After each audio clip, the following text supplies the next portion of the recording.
Hello everyone. Welcome to our weekly video on reading and writing, which we sometimes call ELA, English Language Arts. In this video, we'll talk about lots of different things, so you don't have to watch it all in one day. You might just watch one part and then go to your weekly work plan and see what work you have to do based on what I am here to teach you. So first, we're learning a lot this week about the life cycles of animals, both in science and in reading and writing. We are going to learn about the text features and how they help us to understand what we're reading and how they help us to go through the text, maybe find what page we need. This is a nonfiction book, so we will learn true facts. From here, it's not a story, it's not a narrative.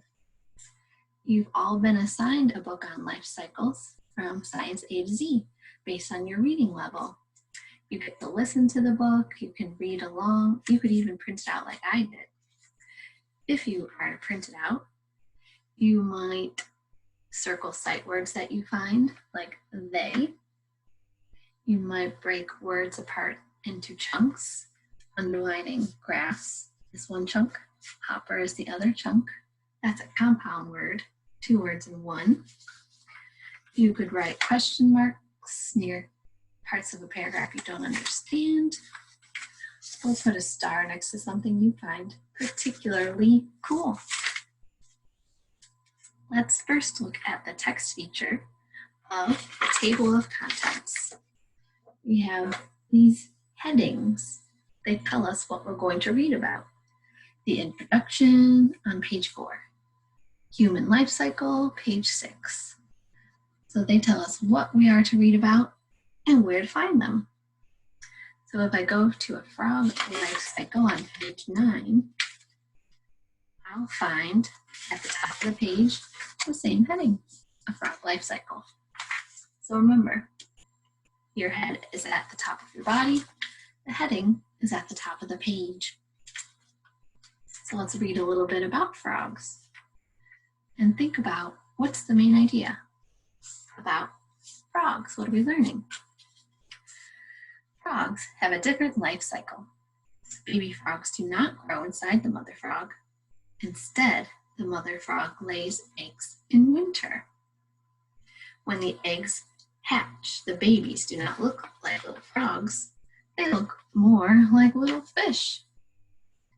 In this stage, a frog is called a tadpole. The tadpole slowly begins to change. It grows legs. Its tail slowly shrinks. Its lungs grow, which let it breathe on land. It's a little creepy, but cool. After about 12 to 16 weeks, it becomes an adult. The adult frog can make more baby frogs. So could the main idea be that an adult frog makes more baby frogs? Is the entire section all about adult frogs? No, this paragraph talks about eggs, so it's not all about adult frogs. This paragraph talks about tadpoles. Well, the heading is a good clue for the main idea, a frog life cycle. But just to prove that I know the main idea, I'll put it in my own words instead of just copying the heading. Well, what did I read about? I read there's eggs, and then it's a tadpole, and then it's an adult. These are the stages. So my main idea in my own words, a frog's life cycle involves 3 stages: egg, tadpole, and adult. That definitely shows I know the main idea. So we've talked about the table of contents, how it helps us to locate in the text different sections. And if I get a little lost while I'm reading, I don't know what it's talking about, I can jump up to the heading and remind myself, oh yes, I'm reading about a frog life cycle. The last text feature that we'll talk about is the glossary, which is similar to an index. It tells me what page to find these words on, like adult or childhood. But it has more than an index does. It also includes the definitions of what these words mean. So as you are reading this week, use the table of contents to help you skip around to different parts of the book. Use the glossary so that you can find these important vocabulary words that we're learning about. And check out the definitions. Maybe you can even put these new words in your own words. Give it your own definition. Like, what is an embryo? All right, another thing you will be doing this week is writing a personal narrative. You'll pick a topic on Monday. Later, you'll plan a narrative. You'll practice writing very detailed sentences and different kinds of sentences. And then you will take all of that practice and put it into 1, 2, or 3 paragraphs. Personal narrative, so something that has happened to you that you can write about. And my example of how I planned for a personal narrative is I would like to write about when I got my dog Maggie and when I found out from my parents that we were getting her. It was kind of a surprise. So that's the topic I chose, and this is how I plan what I will write about. Where did it happen? I found out at college on the phone that we were getting a dog, but at home that same day I got to meet her. When it happened, it was sophomore year, which is the second year of school, and it was about February. What was the main event?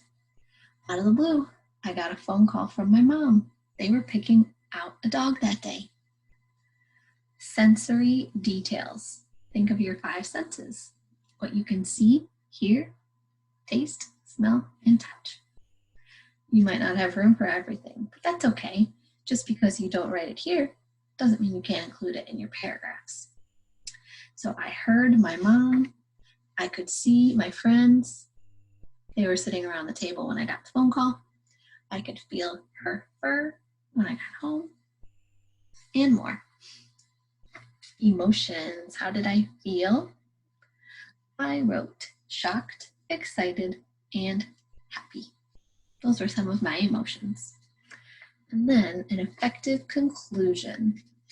For this box, I did write a full sentence, whereas I did not here. When you are done writing, you don't just want to stop all of a sudden like you fell off of a cliff. And you don't just want to say, okay, bye, I'm done. You would like to have a great sentence at the end so that your readers will say, wow, that was awesome. So this is my effective conclusion or ending sentence. In all, this was a surprising and life-changing event.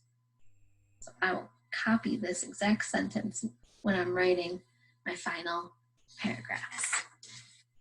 And lastly, in this video, we're going to learn a bit about subjects and predicates. That's our grammar lesson for this week. All right, let's make this nice and big. A sentence is a whole thought. The tall tree with many branches. Is that a whole thought? Nope. What about the tall tree? What about played in the wet sand? Who played in the wet sand? That is not a complete thought. But the tall tree with many branches fell right onto the road. That is. Or little Andy played in the wet sand. That's a complete idea. So what makes a whole thought? You need the right parts. You need the subject and the predicate. Isn't that special? Get it? S for subject, P for predicate. Uh-oh, warning. If you would like to have a complete sentence, a totally complete sentence, you also need to start with a capital letter and end with punctuation. So the subject of a sentence tells who or what the sentence is about. The tall tree with many branches. What is the sentence about? The tall tree. What about little Andy played in the wet sand? Who is it about? Little Andy, which I'm sure you knew. Now for the predicate. The predicate tells what the subject does or did. So what did the tall tree, the subject, do? Fell right onto the road. Predicate includes the verb, the action. In this sentence, the verb is fall, but in the past we say fell. What about this sentence? What did little Andy, the subject, do? He played in the wet sand. And the verb in this predicate is play. Very good. So when you're working on subjects and predicates this week, practice writing detailed sentences. For example, my mom. That is a subject. That is who the sentence is about. Ran outside. It does include a verb. It is a complete thought altogether, but there's not a lot of detail. Instead, I could write, extremely angry, my mom. So mom is still the subject with the letter S for subject. Ran outside to tell us to get out of the road. Ran is still the verb with V for verb. All right, guys, I wish you the best week this week. You've been doing a great job with your top 4, so keep that up. And hopefully these work plans will help you to know how to spend your learning time at home. Can't wait to see you all again soon in Zoom. Bye.